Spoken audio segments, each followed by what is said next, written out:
Hindi lahat ng tao ay kayang gawin ang DIY debt settlement.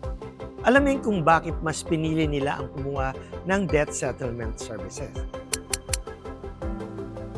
Ito ang mga dahilan kung bakit mas pinipili nila ang humingi ng tulong sa debt settlement. Una, overwhelming na yung mga bayarin. Napakaraming bills, deadlines, at yung mga accounts. Nakaka-stress po yan, no? I-keep track ninyo lahat. Professionals can help you guide your step by step.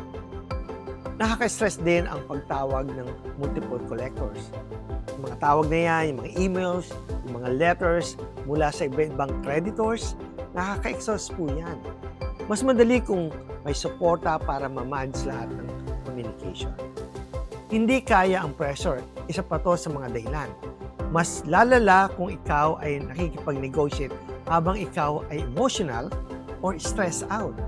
Experts stay calm and strategic para better ang results. Gusto nila na experienced negotiators. Sino ba namang hindi? Creditors respond differently sa mga professional negotiators. Mas mataas ang chance na makakuha sila ng magandang offer kung may kasama kang experienced na tao. Walang shame sa paghingi ng tulong.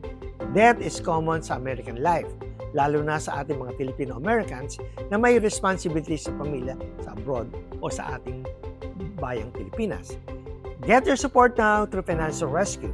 Send us a message or call us at makakausap ninyo ang mga Tagalog-speaking debt consultant natin na siyang mag-aagapay sa inyong pag-unlad.